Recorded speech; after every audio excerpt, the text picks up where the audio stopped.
Haleluya.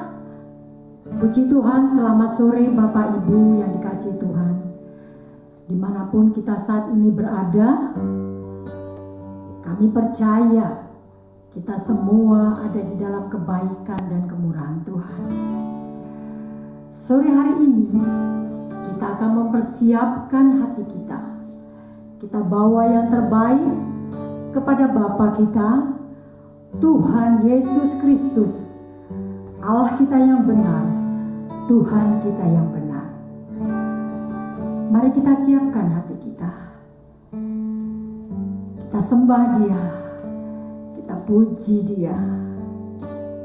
Haleluya. Engkau baik Tuhan.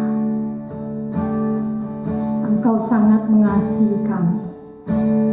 Inilah kami Tuhan. Terima kasih Bapa yang baik.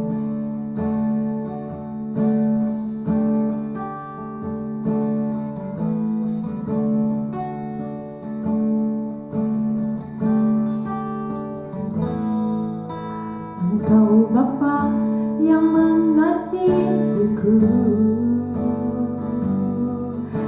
tak kau pandang bentuk dan rupaku.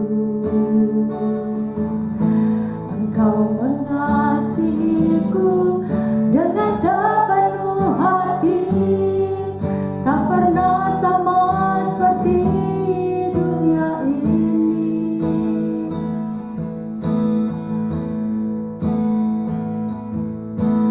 Engkau Bapa yang mengajarku melewati badai langit biru.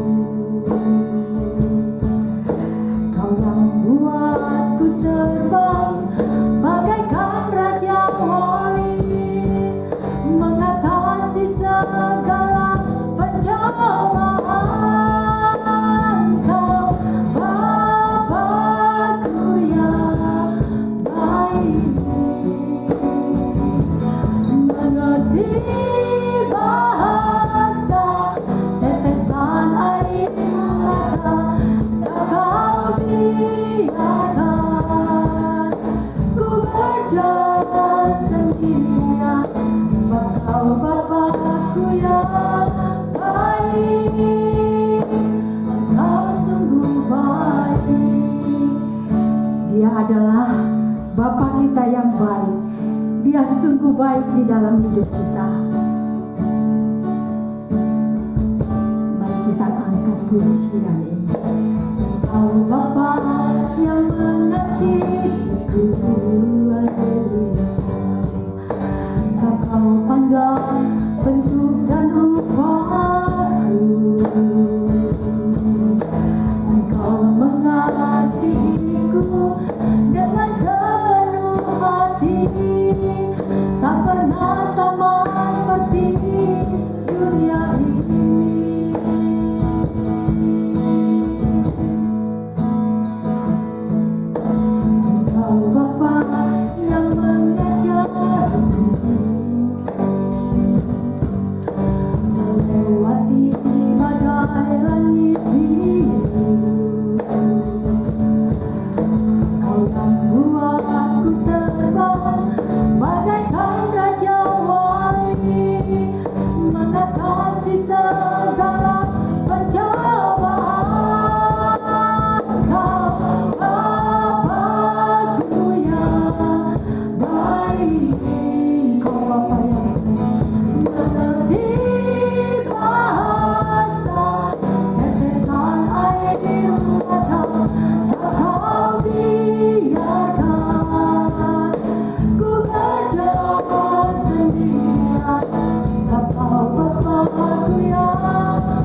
bagaikan raja wali, mengatasi segala pencobaan. Kau Bapakku yang baik, mengerti bahasa tetesan air mata, tak kau biarkan ku berjalan sendirian. Bapakku yang baik, kau Bapakku yang baik, kau Bapa yang mengerti bahasa tetesan air mata, tak kau biarkan ku berjalan sendirian. Bapakku yang baik, kau sungguh baik. Kau Bapakku yang baik, mengerti bahasa tetesan air mata, tak kau biarkan ku berjalan sendirian. Kau Bapakku yang baik, kau Bapakku yang baik, mengerti bahasa tetesan air mata, tak kau biarkan ku berjalan sendirian. Bapakku yang baik, kau Bapakku yang baik, kau Bapa yang baik, mengerti bahasa tetesan air mata, tak kau biarkan ku berjalan sendirian. Bapakku yang baik, kau sungguh baik. Kau sungguh baik, kau sungguh baik Tuhan. Kau sungguh baik, sekali lagi katakan, kau sungguh baik. Dia Allah yang sungguh baik, Dia adalah Bapa yang baik. Kami bangga memiliki Allah seperti Engkau. Kami bangga memiliki Allah seperti Engkau, Tuhan. Kami menyembah-Mu, kami sembah, kami tinggikan nama-Mu,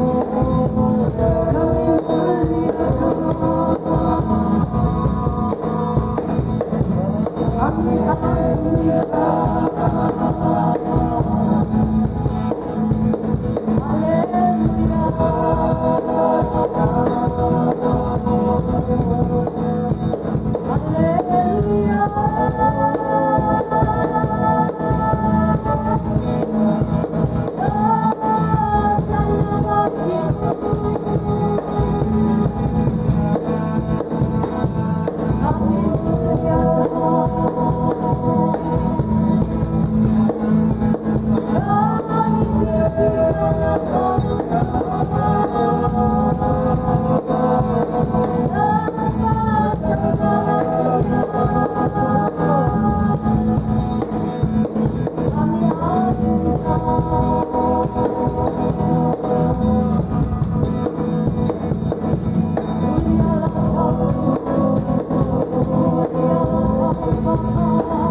Memenuhi umat-umat, memenuhi kami semua.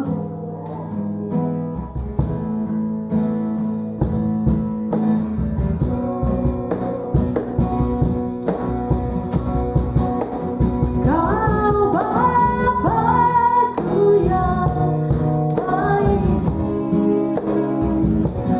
mengerti bahasa tetesan air mata.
Ku hendak bernyanyi bagimu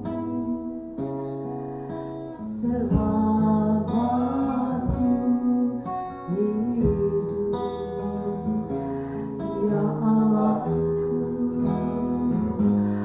Aku hendak bermazmur bagimu selagi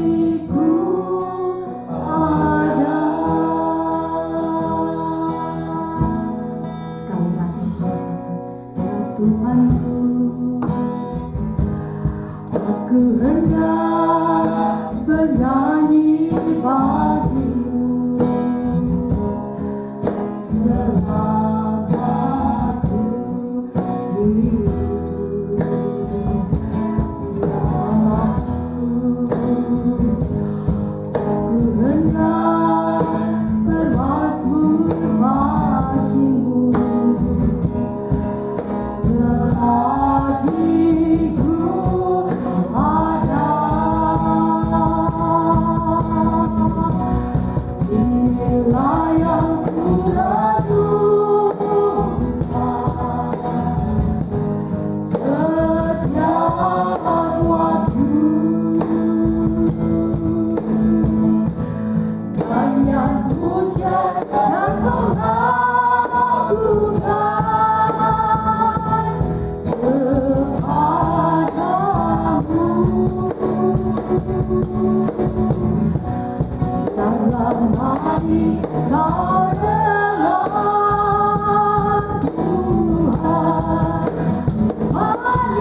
sungguh-sungguh.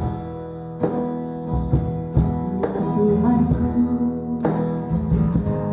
aku hendak bernyanyi bagimu, sahabatku hidup. Ya aku hendak bermazmur bagimu, selagi ku ada.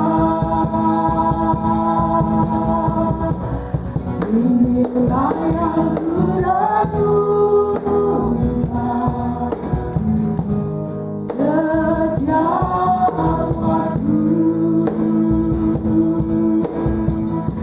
Nyanyian pujian dan pengagungan kepadamu. Dalam hati kau dengar, Tuhan, hati kau dengar, Tuhan. Biar hatiku bersuka karenamu. Inilah kami Tuhan, inilah kami Bapa.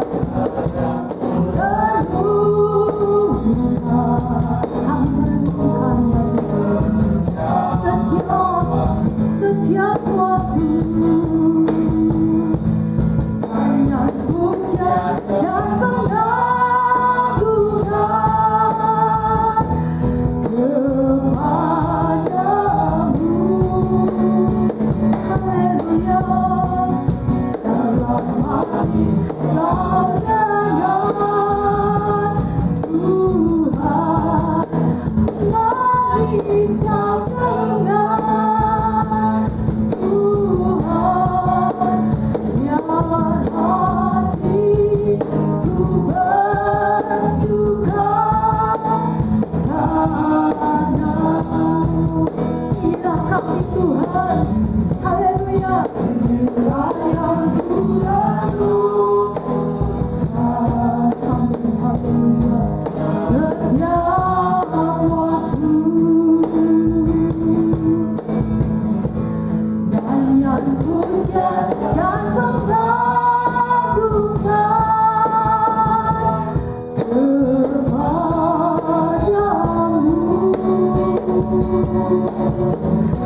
Biarlah mari kau dengar, Tuhan, mari kau dengar, Tuhan. Biar hatiku bersuka karenamu. Mari kita sembah Dia, yang ku lakukan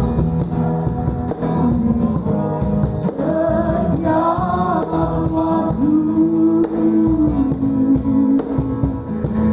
Nyanyian pujian dan pengagungan kepadamu. Dalam hati kau dengar, Tuhan, mari kau dengar, Tuhan. Biar hatiku bersuka, biar hatiku bersuka, biar hatiku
sampai bumi penuh kemuliaan-Mu.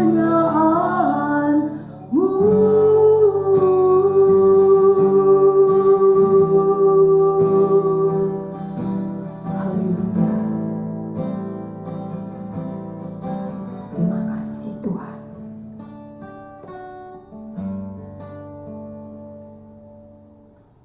Terima kasih Bapa.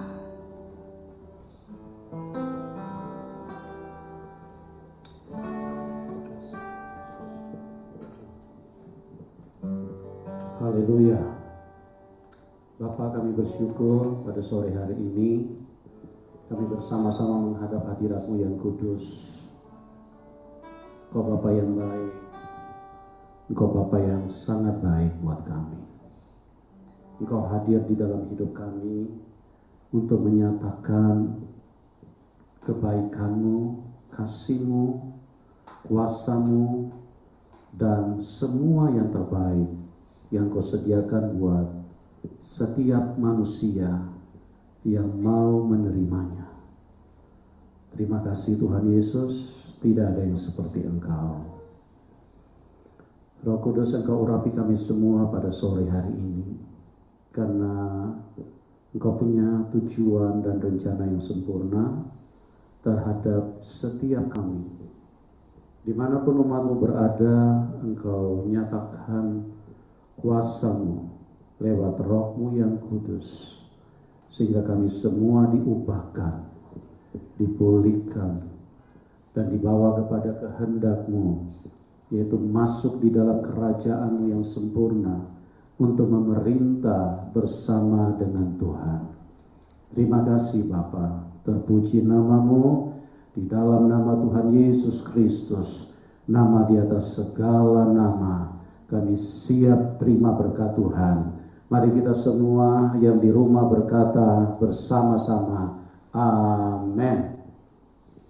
Puji Tuhan, selamat sore Bapak Ibu. Senang sekali kita bisa berjumpa, karena ini merupakan tujuan dari Tuhan, Bapa yang baik. Dia adalah Tuhan yang sangat baik.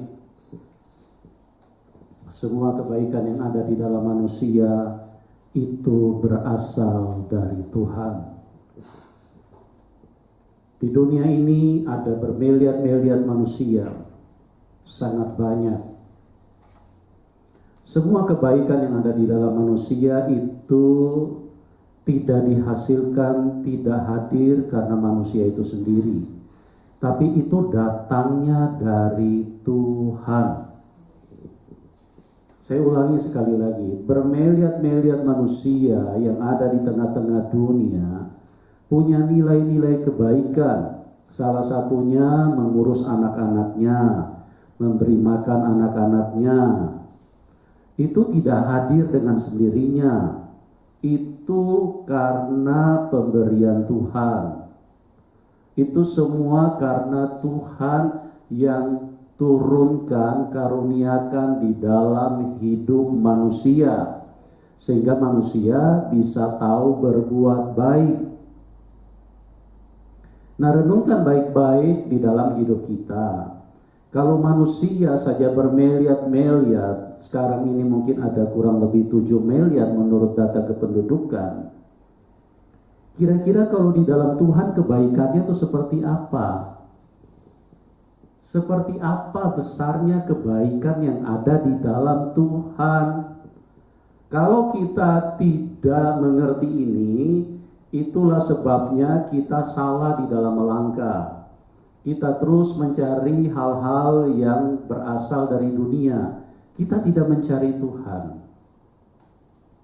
Tapi kalau kita tahu bahwa Tuhan itu adalah lautan kebaikan, maka saya percaya mata kita akan tertuju kepada Tuhan.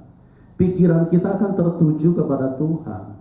Hati kita pun juga akan tertuju kepada Tuhan. Karena Dialah sumber kebaikan itu. Apa menjadi tujuan Tuhan di dalam hidup ini? Tuhan ingin memindahkan kita dari dunia. untuk masuk di dalam kerajaannya. Itu sudah dilukiskan dengan jelas di dalam Alkitab bahwa bangsa Israel satu ketika mereka diperintahkan Tuhan untuk keluar dari Mesir. Mesir itu adalah gambaran kehidupan dunia. Kadang gambaran kehidupan yang penuh dengan kekerasan. Gambaran kehidupan yang penuh dengan kenajisan. Tuhan berkata kepada bangsa Israel, keluar kamu menuju ke satu tempat yang aku telah sediakan, yaitu tanah Kanaan, Yerusalem. Nah, ini adalah gambaran, saudaraku. Ini adalah gambaran. Ini adalah bayangan. Yang hakikatnya itu adalah Tuhan lewat dirinya sendiri, lewat Tuhan Yesus membawa kita keluar dari dunia ini untuk masuk ke dalam Kanaan yang baru, masuk ke dalam Yerusalem yang baru. Ini kita harus tahu jelas tujuan Tuhan. Tuhan ingin memindahkan kita dari dunia yang sangat mengerikan ini. Dengan kondisi COVID yang tidak kunjung selesai ini saja, itu membuat manusia sudah stres. Ya, sudah seperti kayak orang setengah gila. Di rumah saja kadang-kadang harus pakai masker. Karena apa? Karena ketakutan. Jangan-jangan sudah ada virus corona di dalam rumah. Dunia ini sangat mengerikan. Jadi sama ilustrasinya, bangsa Israel disuruh Tuhan keluar dari Mesir, itu adalah bayangan. Nah, Tuhan lewat dirinya sendiri turun 2000 tahun yang lalu sebagai pemimpin, memimpin kita semua sebagai kepala dari gereja, ingin membawa kita keluar dari dunia ini. Untuk masuk ke dalam kerajaannya, ke dalam Kanaan, tanah Kanaan yang baru, ke dalam Yerusalem yang baru. Dan dia sendiri yang akan menjadi raja memerintah, dan dia dikatakan raja damai. Itu sebabnya di dalam Alkitab Perjanjian Lama ada yang namanya Raja Daud. Itu juga bayangan. Raja yang sesungguhnya adalah Tuhan Yesus itu sendiri, yang akan memerintah umatnya dengan segala kebaikan. Dengan segala kebaikan. Jadi semua Alkitab ini adalah firman yang sempurna. Perjanjian lama itu bayangan, perjanjian baru itu hakikatnya. Kalau ada orang masih menuduh ini firman yang palsu, itu karena mereka sudah kerasukan setan, saudaraku. Ini firman-firman yang sempurna. Tidak ada sedikit pun keraguan. Satu titik pun tidak ada yang salah. Yang salah itu karena otak manusia sudah keracunan setan. Makanya mereka seringkali menuduh Alkitab itu palsu. Nah, Tuhan ingin supaya kita memerintah.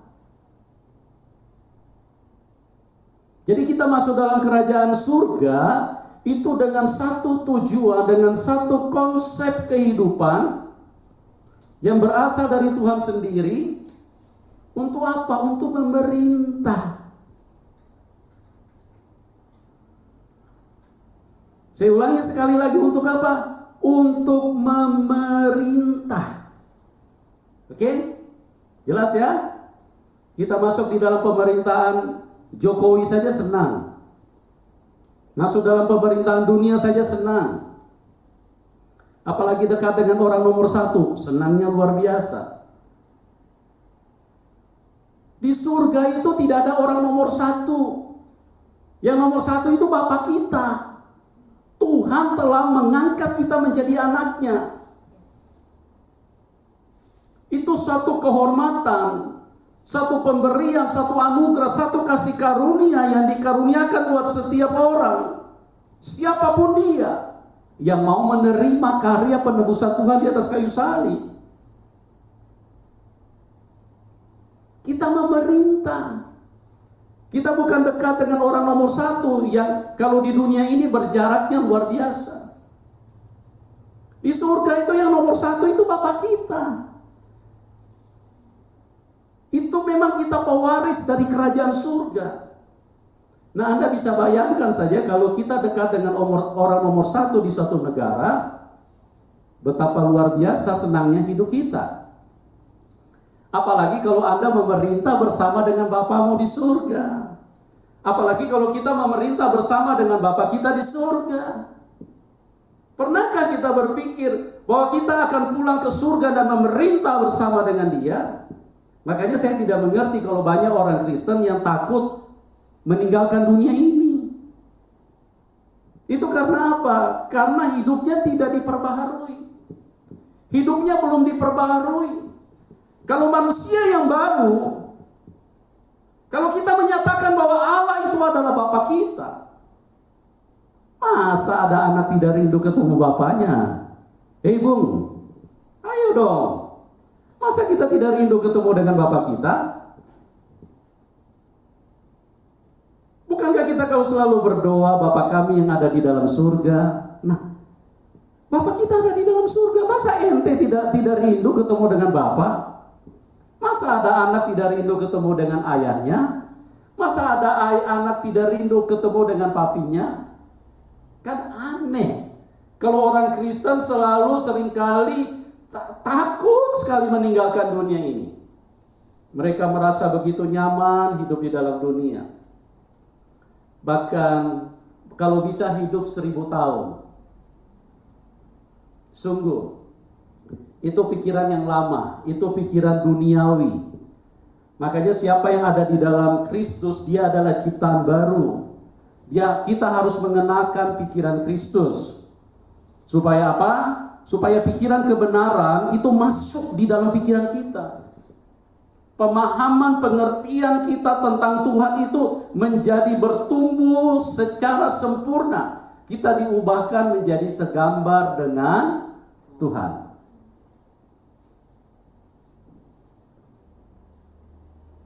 Bukankah luar biasa kehendak Bapa kita? Bukankah luar biasa rencana Bapa kita? Di sini mau memiliki rumah yang SSSS saja sulit sekali. Mau kredit saja tidak mudah. Harus periksa survei dulu, periksa buku tabungan. Orang datang ngecek dulu tempat tinggal kita, periksa KTP, periksa kartu keluarga. Dicek semua dulu. Sudah dicek ke sana ke sini, belum tentu juga disetujui. Sulitnya ampun-ampun deh dunia ini. Dunia ini sangat mengerikan. Dunia ini sangat-sangat mematikan. Apa yang dihadiahkan manusia? Apa yang dihadiahkan dunia kepada manusia? Hadiah yang terbesar yang diberikan dunia kepada manusia adalah kematian, saudaraku. Manusia harus berakhir di 1x2, masuk dalam kuburan. Itu hadiah yang disediakan oleh dunia buat manusia. Setiap manusia diciptakan sebagai makhluk hidup. Terlahir sebagai makhluk hidup. Itu karena kebaikan Tuhan menciptakan kehidupan di dalam manusia. Tapi dihadang oleh dunia. Dibunuh oleh dunia. Dimatikan oleh dunia. Dunia ini jahat sekali. Banyak kita tidak mengerti ini. Makanya Tuhan bukakan ini supaya kita tahu. Roh Kudus singkapkan ini supaya kita mengerti rencana Bapa kita. Perjuangan Tuhan begitu habis-habisan. Melakukan berbagai macam mujizat untuk membebaskan kita dari dunia ini. Sama dengan Musa pada waktu itu. Berbagai mujizat yang dimanifestasikan Tuhan lewat tangan Musa. Supaya bangsa Israel tahu bahwa Tuhan punya tujuan yang sangat baik buat bangsa Israel. Karena Firaun tidak pernah mengizinkan mereka keluar dari dunia. Firaun tidak pernah mengizinkan mereka keluar dari Mesir. Firaun ingin supaya mereka semua mati di Mesir.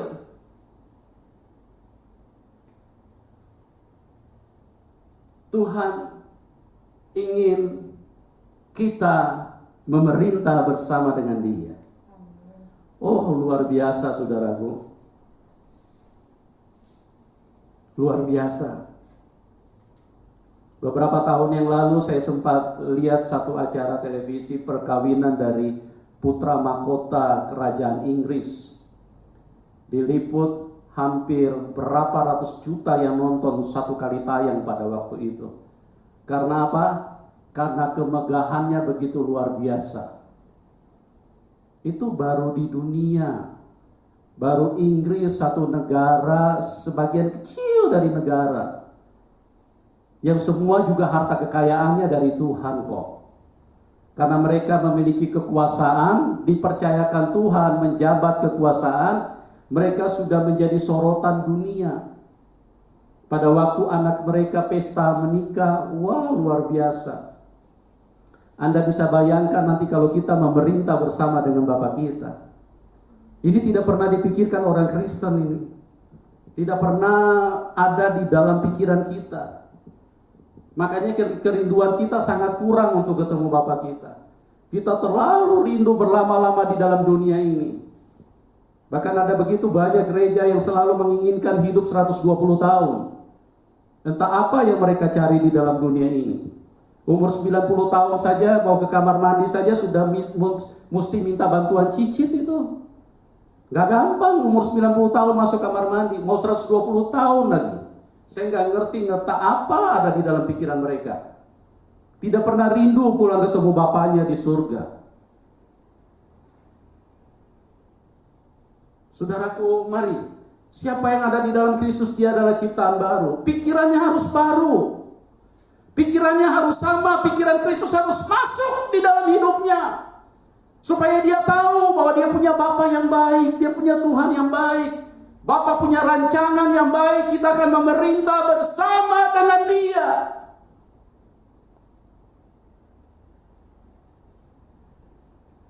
Di sini kalau dipanggil saja orang nomor 1 untuk masuk di dalam kabinet, senangnya luar biasa saudaraku. Semua orang mulai lobi kiri, lobi kanan supaya bisa terpilih. Kalau di surga gak perlu lobi-lobi, itu hak kita. Kita ini pewaris. Kita ini anak Tuhan. Ayo dong, mengerti dong. Gereja dewasa dong, bertumbuh di dalam Tuhan.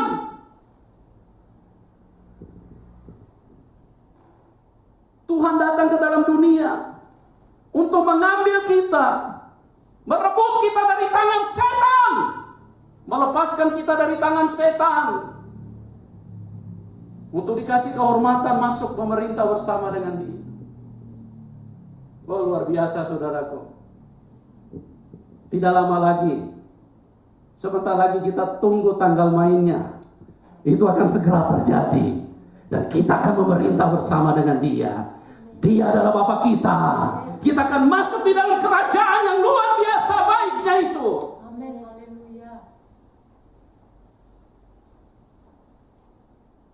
Jangan berkecil hati, berjuang dengan sungguh-sungguh.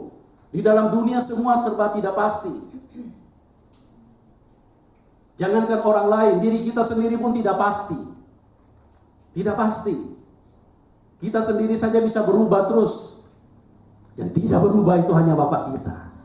Dialah satu-satunya yang pasti di dalam hidup ini. Coba kita perhatikan dari ciptaannya, diri kita sendiri saja.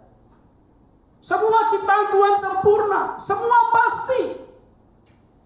Manusia hanya menikmati kesenangan. Tuhan tidak pernah ciptakan hidung terus taruh di belakang kepala. Kenapa? Karena sempurna, Dia pasti. Ciptaannya pasti sama. Lubang hidungnya juga tidak pernah keluar dari atas ini. Pasti dari bawah saudaraku. Kenapa? Karena Dia Tuhan yang pasti. Ciptaannya pasti. Manusia hanya menikmati kesenangan. Hanya menikmati sepasang percintaan. Semua Tuhan yang kerja. Tuhan yang beri kebaikan buat manusia. Kenapa Kenapa kita tidak cari Tuhan, saudaraku? Kenapa kita tidak mendekat kepada Tuhan? Kenapa kita tidak menyembah Tuhan? Hanya Dia yang baik, hanya Dia Bapa yang baik.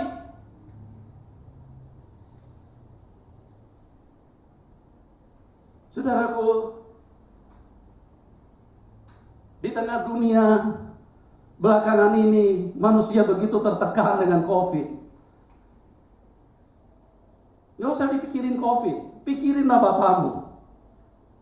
Kalau Bapa kita menyertai kita, kalau Roh Kudus menyertai kita, maka COVID sebelum mendekat dia sudah mati duluan, saudaraku. Amin, haleluya. Saya tidak katakan COVID tidak ada, COVID ada, dan itu setan. Setan punya perbuatan semuanya. Tuhan tidak pernah menciptakan kematian. Tidak pernah. Ya. Banyak orang tidak mengerti, orang berpikir kalau sudah mati, oh sudah beginilah kehendak Tuhan. Kapan Tuhan pernah menciptakan kematian? Itu karena pikiran manusia selama ini tidak pernah diperbaharui. Pikiran manusia sudah terbentuk dari manusia pertama. Karena manusia sudah terjebak dengan kesalahan, dengan dosa. Akhirnya selalu yang dipersalahkan adalah Tuhan. Padahal yang berbuat jahat itu iblis.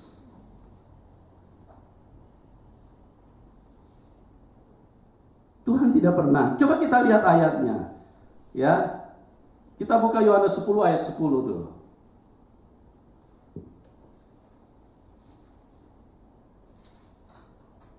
Ya, kita lihat Yohanes 10 ayat yang ke-10. Demikian firman Tuhan. Yohanes 10 ayat 10.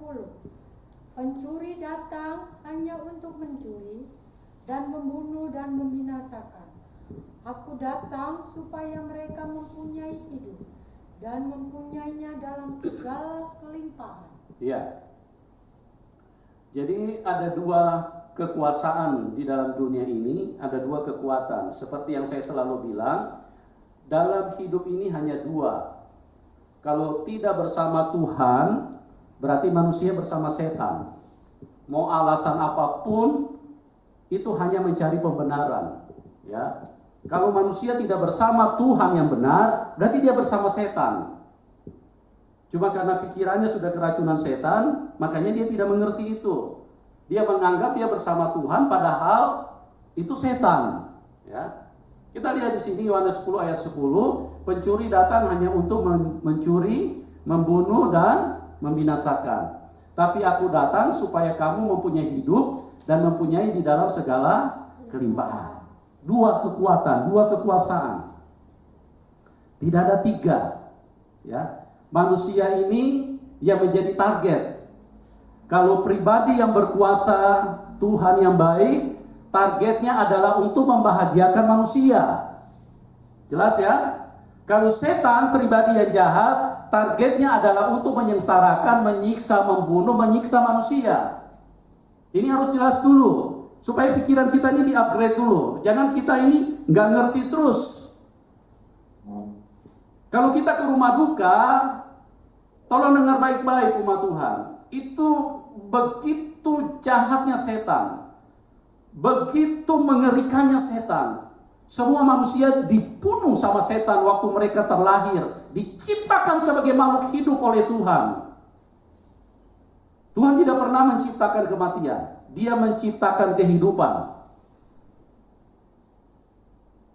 Tidak mungkin dari pribadi yang baik bisa menciptakan dua ciptaan yang bertolak karakter, bertolak belakang karakter. Kehidupan dengan kematian ini bertolak belakang, langit dengan bumi. Kehidupan membahagiakan manusia, kematian menyiksa manusia. Jangankan si mati, orang yang ditinggalkan saja menangis. Sampai keluar tangisan, ingusan, kadang-kadang sampai guling-guling di lantai, sampai histeris, sampai mungkin sudah stres berat. Karena apa? Karena orang yang mereka kasihi mati. Apalagi si mati. Itu penderitaan yang sangat luar biasa.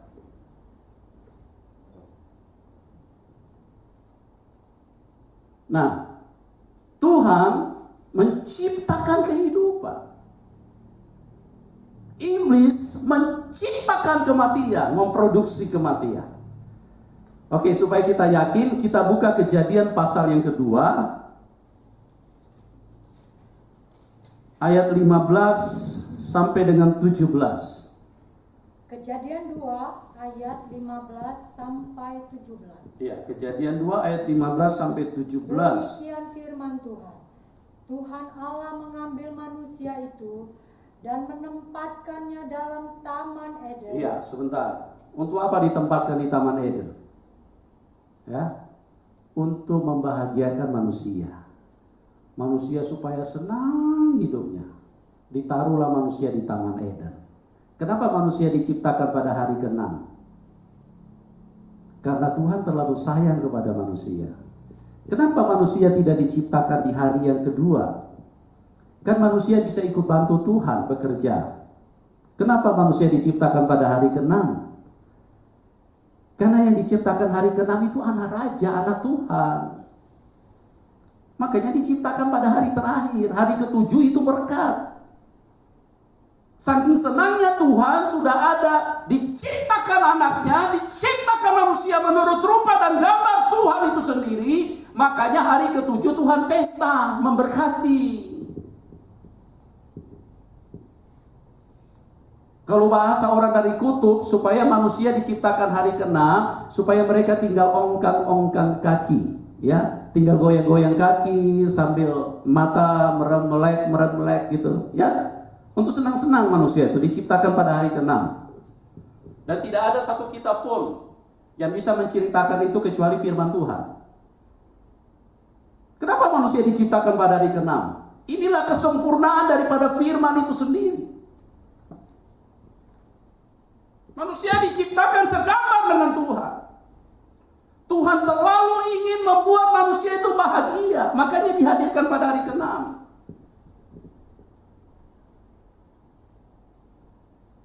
Tidak diciptakan pada hari kedua. Karena kalau hari kedua belum ada fasilitas. Tuhan tidak ciptakan manusia di hari pertama.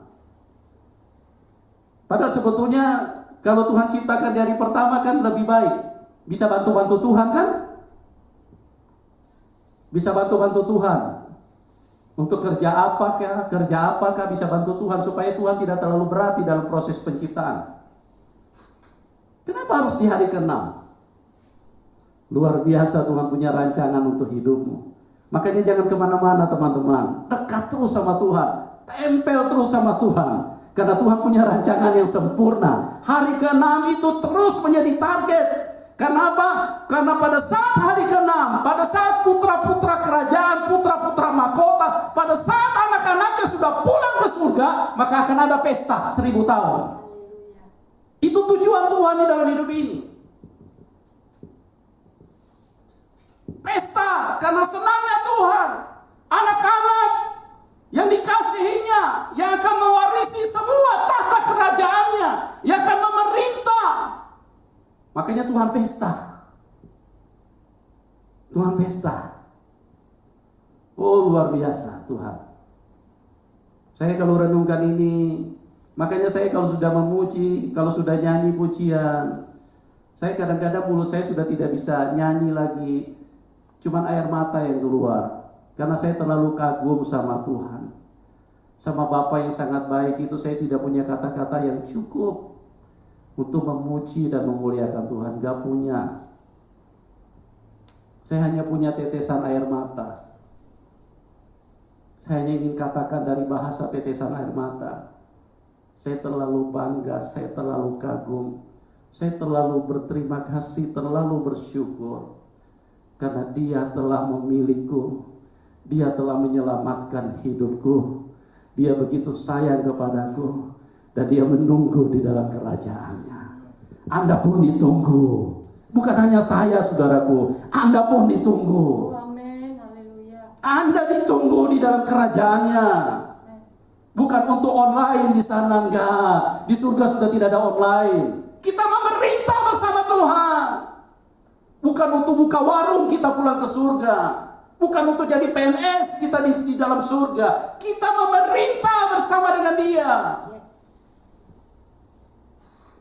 Kurang bahagia apa manusia? Kurang baik apa Tuhan di dalam rancangan hidup ini?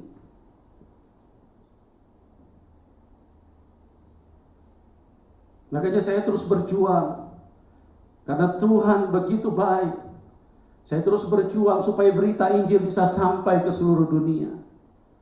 Saya bersyukur dengan adanya teknologi, dengan munculnya streaming, Zoom, teknologi yang begitu luar biasa saat ini, itu membuat berita Injil bisa sampai ke seluruh dunia. Orang bisa dengar bahwa ada satu Tuhan yang baik, Yesus Kristus namanya.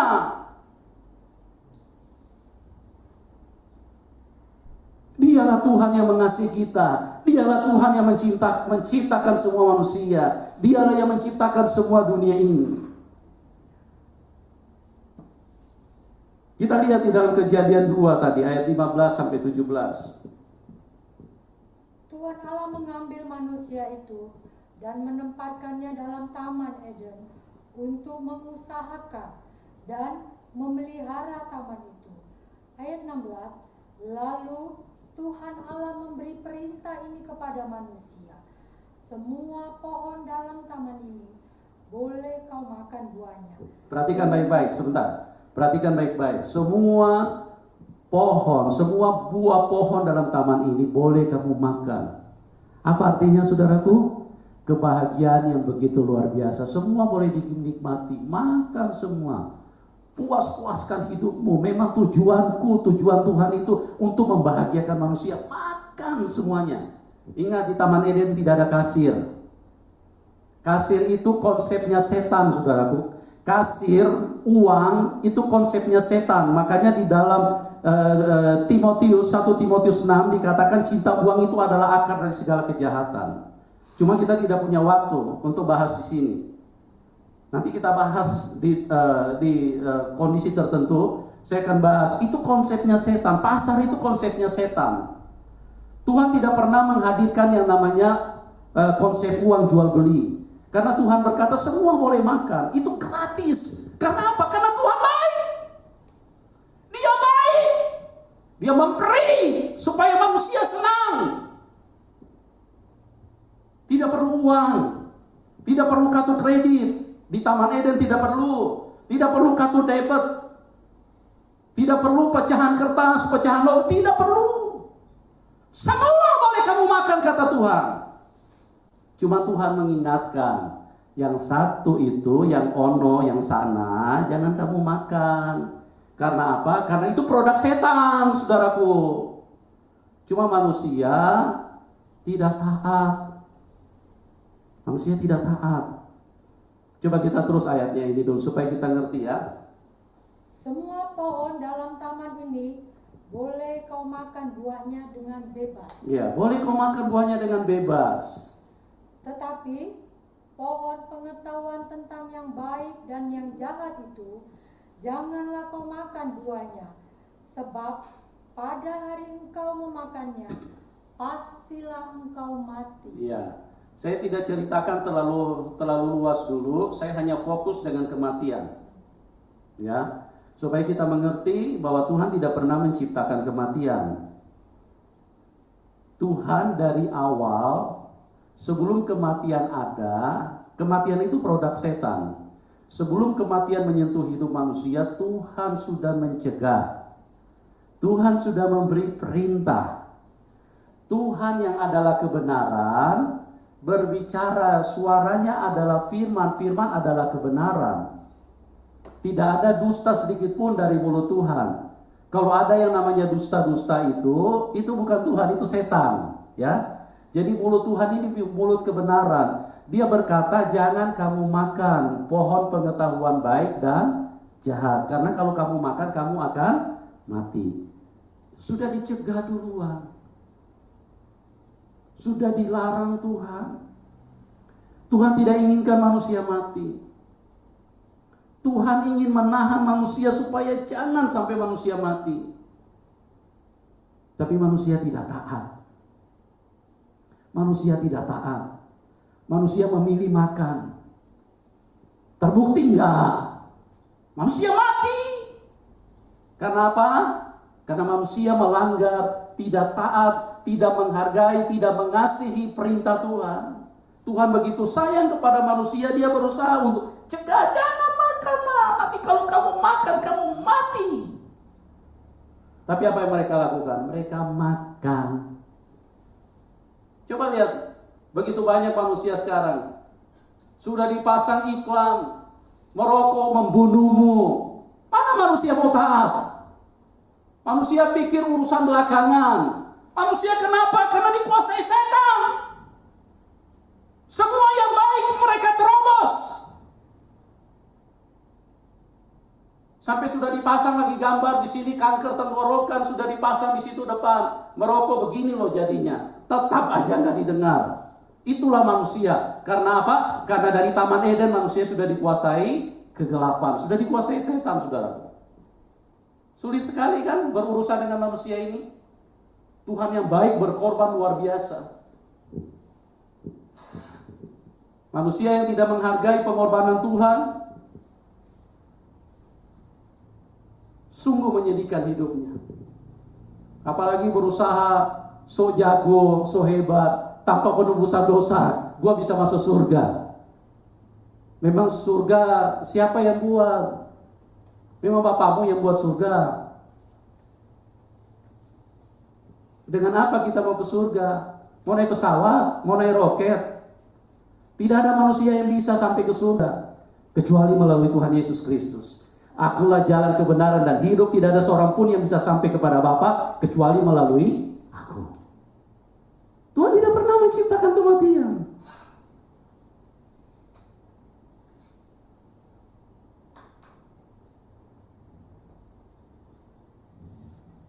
Tidak pernah Tuhan menciptakan kematian.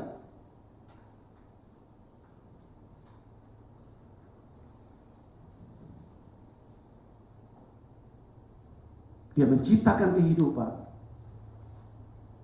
Dia mengasihi manusia. Dia mengasihi manusia.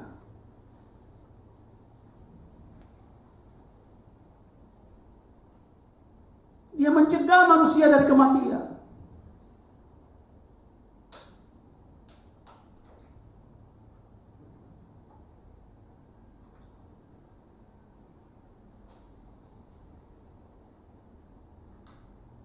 Oke, kita lihat lagi.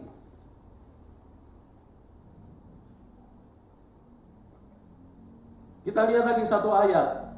Ya. Jadi jelas ya bahwa Tuhan tidak pernah menciptakan kematian.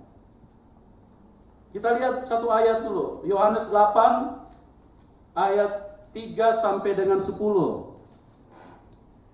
Yohanes 8 ayat 3 sampai 10. Demikian firman Tuhan. Maka ahli-ahli Taurat dan orang-orang Farisi membawa kepadanya seorang perempuan yang kedapatan berbuat zina. Mereka menempatkan perempuan itu di tengah-tengah, lalu berkata kepada Tuhan Yesus, Rabi, perempuan ini tertangkap basah ketika ia sedang berbuat zina. Musa dalam hukum Taurat memerintahkan kita untuk melempari perempuan-perempuan yang demikian. Apakah pendapatmu tentang hal itu? Mereka mengatakan hal itu untuk mencobai dia, supaya mereka memperoleh sesuatu untuk menyalahkannya.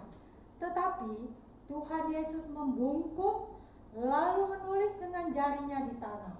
Dan ketika mereka terus-menerus bertanya kepadanya, ia pun bangkit berdiri lalu berkata kepada mereka, barang siapa di antara kamu tidak berdosa, hendaklah ia yang pertama melemparkan batu kepada perempuan itu. Iya.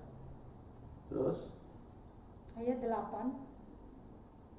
Ya. Lalu ia membungkuk pula dan menulis di tanah. Tetapi setelah mereka mendengar perkataan itu, pergilah mereka seorang demi seorang, mulai dari yang tertua. Akhirnya tinggallah Tuhan Yesus seorang diri dengan perempuan itu yang tetap di tempatnya. Ayat 10. Lalu Tuhan Yesus bangkit dan berdiri dan berkata kepadanya, "Hai perempuan, di manakah mereka? Tidak adakah seorang yang menghukum engkau?" Jawabnya, "Tidak ada, Tuhan." Lalu kata Tuhan Yesus, "Aku pun tidak menghukum engkau. Pergilah dan jangan berbuat dosa lagi, mulai dari sekarang." Ya, kita perhatikan satu kali bahwa mereka ahli-ahli Taurat membawa seorang perempuan yang kedapatan berzina kepada Tuhan Yesus. Dan mereka minta pendapat Tuhan, ini perempuan ketangkap lagi berbuat zina. Apa pendapatmu? Kalau pendapat dari aturan agamawi, perempuan ini harus dilempar dengan batu.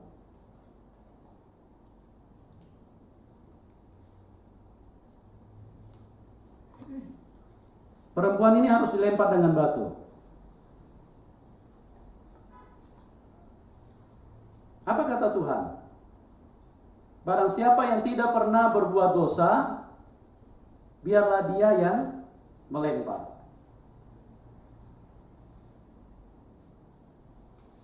Apa artinya ini? Artinya manusia karena dikuasai setan pada waktu itu, mereka cuma lihat kepada pelanggaran daripada perempuan berzina ini. Tapi yang saya katakan dari tadi bahwa dia Tuhan yang baik.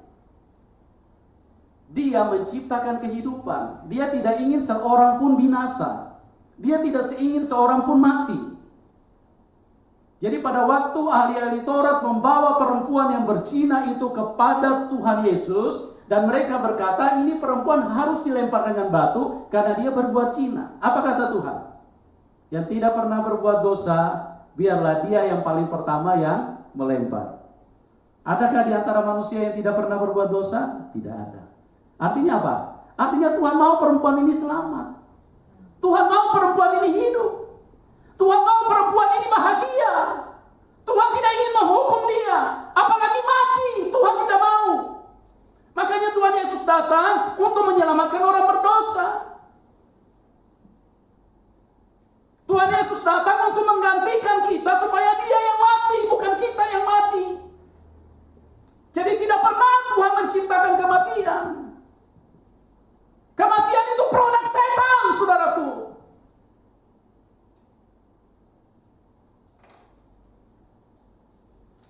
Setan yang menginginkan itu. Setan ingin manusia mati. Apa artinya mati? Apa artinya mati, saudaraku? Mati itu artinya kehilangan hak hidup. Semua haknya diambil. Ya, coba lihat. Kalau manusia sudah mati, semua haknya diambil. Rumahnya jatuh kepada orang lain. Mobilnya jatuh kepada orang lain. Kalau dia laki-laki, istrinya jatuh kepada orang lain. Anak-anaknya diserahkan kepada orang lain. Semua haknya diambil. Ya, itu artinya mati. Saya jelaskan biar kita mengerti ya. Dengar baik-baik. Kalau manusia mengalami kematian, artinya semua haknya diambil. Haknya untuk makan dihentikan, diambil, tidak boleh makan lagi. Pokoknya kau diam aja di situ karena kau mati. Ya, minum pun nggak boleh, biar satu tetes pun nggak dikasih. Itu namanya orang mati. Jangankan lagi mau sikat gigi, mau senyum saja nggak boleh. Kenapa? Sudah mati, diambil semua hakmu, ditiadakan, dikosongkan, habis hakmu. Kembali lagi kepada Yohanes 10 ayat 10 tadi. Pencuri datang hanya untuk apa? Mencuri. Semua diambil. Sampai satu ketika kita tidak punya apapun. Artinya kita mati, dibunuh sama setan. Dan tidak ada kitab yang bisa sesempurna itu menjelaskan kecuali firman Allah. dibunuh, mencuri, membunuh, dan membinasakan. Diambil semua hak kita. Mau sisiran nggak boleh. Orang lain yang sisir, karena kau mati sudah, diam saja kau di situ. Sudah tidak boleh bergerak kau, diambil semua kau punya hak. Apalagi mau ke ATM, itu sudah jauh dari, sudah tidak bisa. Mau goyang-goyang kelingking begini aja, nggak bisa, saudaraku. Sudah hilang hak kita. Tenaga kita sudah hilang, diambil semua, dicuri sama setan. Nggak bisa nih gerak, mati. Siapa yang ambil itu? Setan yang ambil. Cuma manusia tidak tahu selama ini. Manusia pikir memang itu kodrat manusia, bahwa manusia akan mati. Bukan. Tuhan sudah cegah dari awal, dari Taman Eden. Pada saat kamu makan, kamu akan mati, kata Tuhan. Jangan kamu makan buah itu. Jangan kamu meraba, kamu akan mati.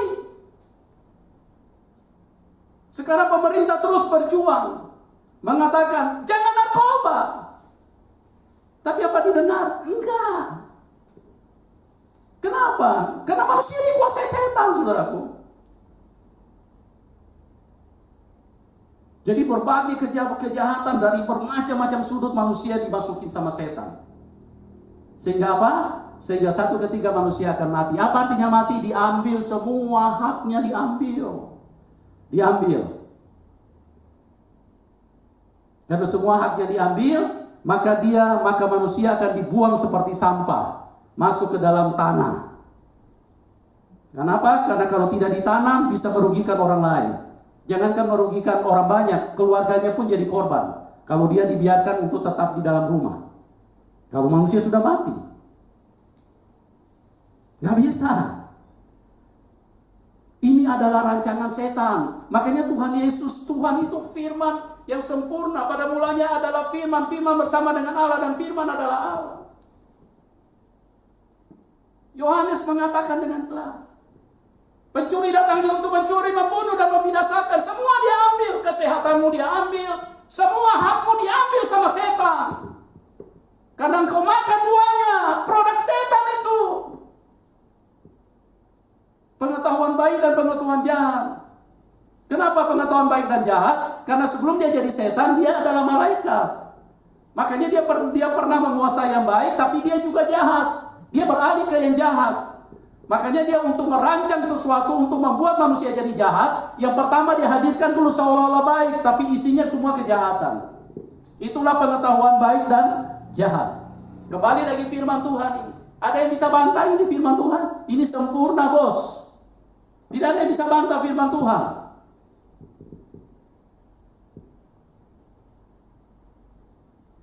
Jadi jelas ya, perempuan tadi kedapatan berzina, tetap Tuhan sayang. Karena tujuan Tuhan untuk menciptakan manusia dalam kebahagiaan. Tujuan Tuhan untuk menghidupkan setiap manusia. Tujuan Tuhan untuk menyenangkan setiap manusia. Maka kembalilah kepada Tuhan. Kembalilah kepada Tuhan. Kita sudah dengar dari narasumber-narasumber yang kami hadirkan dari Senin sampai Sabtu. Bagaimana kebaikan-kebaikan Tuhan yang turun ke dalam hidup mereka. Sekalipun mereka begitu jahat tadinya. Oh, Tuhan Yesus terlalu baik. Mau bicara 7 tahun pun tidak akan habis-habis, saudaraku. Saya bicara non-stop pun 7 tahun tidak akan pernah bisa habis. Tuhan Yesus itu terlalu baik. Terlalu ajaib. Terlalu mulia. Jangan sampai engkau terlambat. Jangan sampai engkau dibunuh setan dulu. Engkau belum selamat. Engkau tidak menerima dia. Hanya dia yang baik. Tuhan tidak pernah menciptakan kematian. Coba kita perhatikan waktu dia ada di dalam dunia. Dia membangkitkan orang mati. Kalau dia yang ciptakan kematian, berarti dia tidak perlu lagi bangkitkan. Memang itu ciptaan dia kok. Tapi dia bangkitkan orang mati, dia hidupkan. Jadi ini dua kuasa yang bertolak belakang. Langit dan bumi, mati dan hidup. Ini beda, tidak sama. Tidak sama. Tuhan ingin manusia hidup.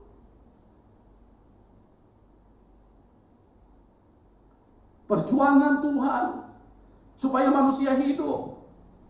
bertaruh nyawa di atas kayu salib. Dia disiksa, dia melawan semua kuasa kematian itu. Semua kematian ditimpakan kepada dirinya.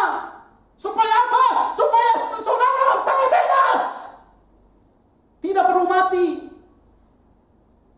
Jadi kalau kita mati, itu bukan mati. Kita hanya tanggalkan tubuh yang hina ini, tubuh jasmani ini. Ini hanya tubuh ini yang kita tanggalkan ini. Roh dan jiwa kita langsung pulang ke surga, ke rumah Bapa kita. Kita tidak perlu mati lagi. Itu juga dikatakan di dalam Yohanes, siapa yang ada dalam Kristus, dia tidak perlu mati.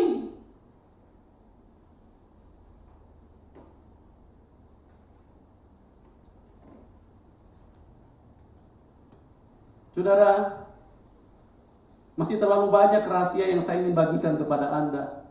Cuman waktu jualah yang terbatas. Tuhan mengasihi kita semua. Tuhan mengasihi kita semua. Dimanapun engkau berada, biarkan Roh Kudus masuk di dalam hidupmu.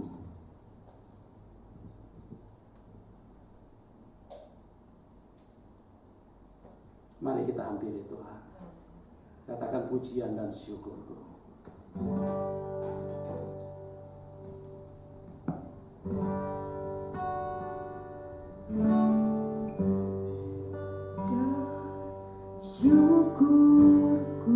Mari kita sembah Dia.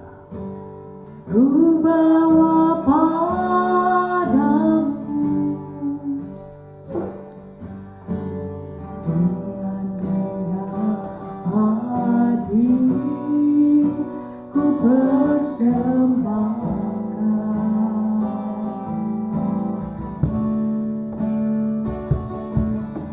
Sadar bila ku ada hanya karena anugerah, bukan karena kekuatanku. Dengan lembut saudaraku, katakan dari awal. Musik dengan lembut. Pujian dan syukurku ku bawa padamu dengan rendah hati, ku persembahkan.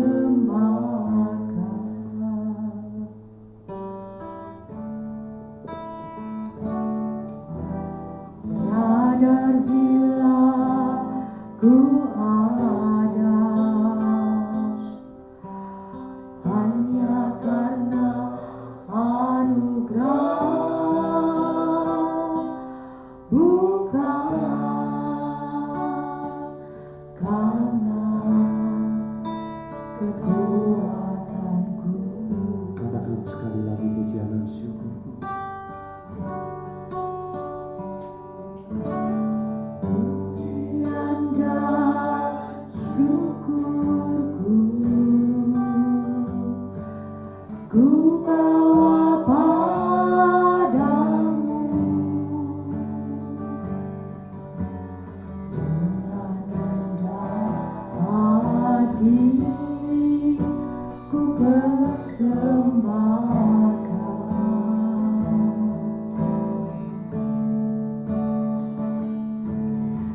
Sadar bila ku ada hanya karena anugerah, bukan karena kekuatan. Katakan dari awal.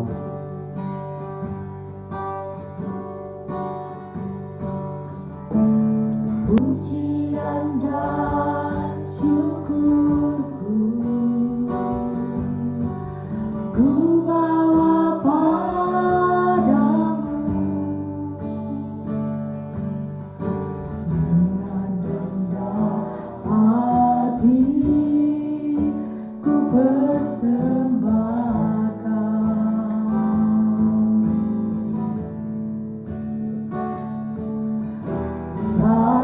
bila ku ada, hanya karena anugerah, bukan karena kekuatan. Sekali lagi, lebih lembut dari awal, katakan.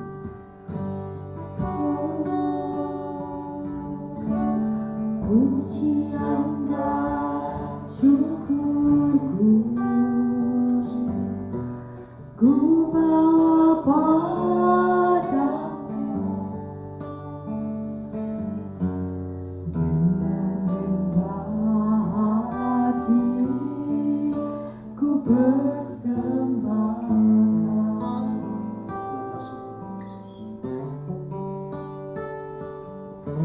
Sadar bila ku ada, hanya karena anugerah, bukan karena kekuatanku. Sama katakan, ku tahu hidupku adalah begini. Ku tahu hidupku adalah penyembahan. Kau ciptakanku dalam kemuliaan-Mu. Katakan, ku tahu hidupku. Ku tahu hidupku berharga di mata-Mu.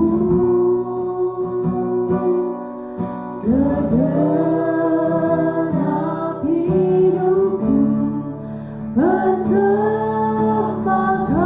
Katakan, ku tahu hidupku. Ku tahu hidupku adalah penyembahan. Kau ciptakanku dalam kemuliaan-Mu. Ku tahu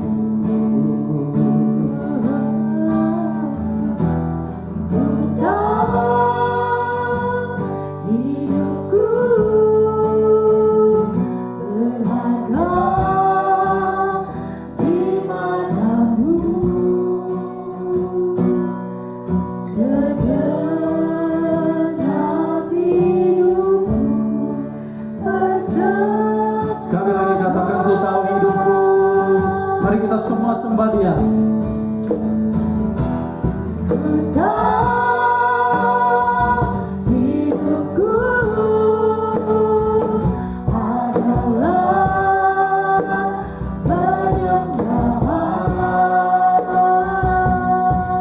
Kau ciptakanku dalam kemuliaan-Mu.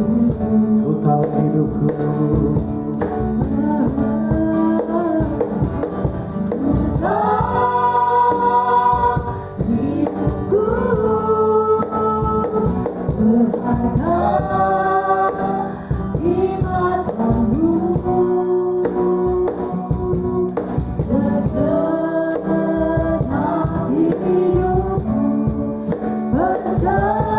Katakan, ku tahu hidupku. Semuanya, saudara.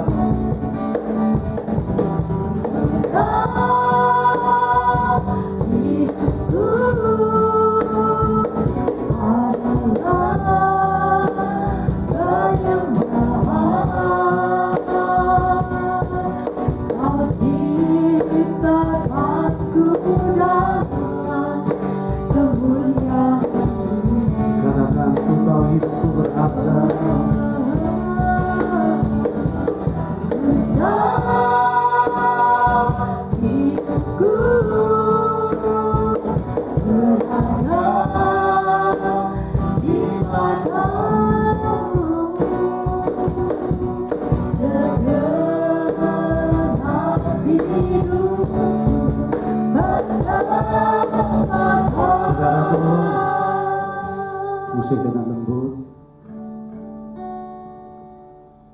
Dimanapun engkau berada, Tuhan mengasihi engkau. Tuhan mengasihi setiap manusia. Dia tidak pernah ingin engkau mati. Dia ingin engkau hidup. Mungkin engkau berkata, dosaku terlalu besar. Tidak ada dosa yang tidak bisa disucikan Tuhan. Engkau dikasihi Tuhan. Dia mati. Dia berjuang. Tuhan bertarung habis-habisan melawan kematian. Supaya engkau tidak perlu dihukum lagi. Dengarkan manusia-manusia dimanapun engkau berada. Tuhan bertarung habis-habisan untuk menggantikan kita. Supaya setiap kita tidak perlu dihukum. Tapi semua hukuman telah ditimpakan kepada Dia. Karena begitu besar kasih Allah akan dunia ini. Sehingga Ia mengaruniakan anaknya yang tunggal. Supaya setiap orang yang percaya kepadanya tidak binasa. Engkau sangat berharga di mata Tuhan. Engkau sangat dikasihi Tuhan. Engkau ditunggu di dalam kerajaan Tuhan. Untuk memerintah bersama dengan Dia. Mari angkat tanganmu saudara-saudaraku. Saya akan berdoa buat kita semua.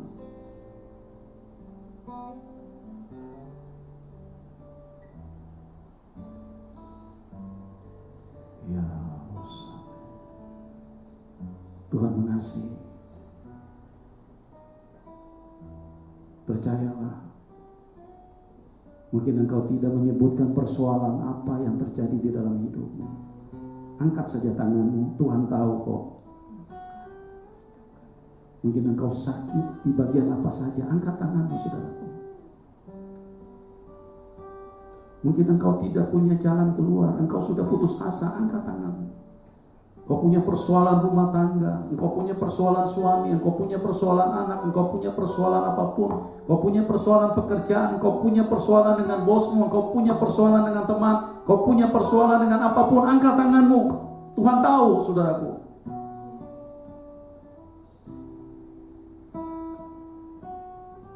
Tuhan Yesus, kau lihat setiap tangan yang terangkat. Kau Tuhan yang baik. Semua beban hidup manusia sudah kau tanggung di kayu salib. Semua penderitaan sudah kau pikul di atas kayu salib. Pada sore hari ini mereka datang kepadamu Tuhan. Mereka menyerahkan semua yang terjadi di dalam hidupnya. Engkau berkata sudah selesai, di kayu salib sudah selesai. Dan setiap orang yang datang kepada Tuhan Yesus, maka semua selesai. Semua dibebaskan Tuhan. Dalam nama Tuhan Yesus, urapan Roh Kudus turun di dalam setiap manusia. Kuasa Roh Kudus bekerja membebaskan hidup manusia. Siapapun Anda, jamah mereka Tuhan. Bebaskan setiap tangan Tuhan. Bebaskan setiap hati. Bebaskan setiap pikiran. Nyatakan mujizat-Mu di dalam hidup mereka. Terima dengan iman di dalam nama Tuhan Yesus. Terjadi mujizat di dalam hidupmu. Semua diselesaikan Tuhan. Tuhan Yesus berkata di kayu salib, sudah selesai. Tidak ada satupun yang tidak bisa diselesaikan Tuhan. Semua sudah selesai. Semua sudah selesai. Semua kita dibebaskan. Terima mujizat Tuhan. Mari angkat tanganmu, saudaraku. Angkat tinggi-tinggi. Berkat Abraham, Ishak dan Yakub. Berkat kehidupan yang ada di dalam Tuhan Yesus Kristus. Tercurah di dalam setiap kita. Memberkati kita. Sampai kita masuk di dalam kemuliaan bersama dengan Tuhan. Memerintah bersama dengan Dia. Melalui kasih karunia Allah Bapa, cinta kasih dari Tuhan Yesus Kristus, di dalam persekutuan dengan Roh Kudus, memberkati kita semua sampai selama-lamanya. Terima dengan iman di dalam nama Tuhan Yesus. Semua kita yang percaya berkata, Amin. Tuhan Yesus memberkati kita semua. Jangan lupa sebentar malam jam 8 kami hadir lewat We For God official channel untuk memberi kesaksian yang berlatar belakang dari Kristen, ya. Kesaksian yang luar biasa. Beberapa kali dia mendoakan orang mati bangkit kembali karena Tuhan Yesus terlalu baik. Tuhan Yesus terlalu berkuasa. Di dalam tangan Tuhan Yesus tidak ada yang mustahil bagi dia. Nah, bagaimana kisah yang selengkapnya? Kuasa-kuasa yang supranatural menyertai dan turun di dalam kehidupan orang yang dipilih oleh Tuhan. Kita akan dengarkan sebentar jam 8 malam. Mari kita semua bersama-sama bisa bergabung di We For God official channel. Oke, Tuhan Yesus memberkati kita semua. Salam kemenangan. Amin.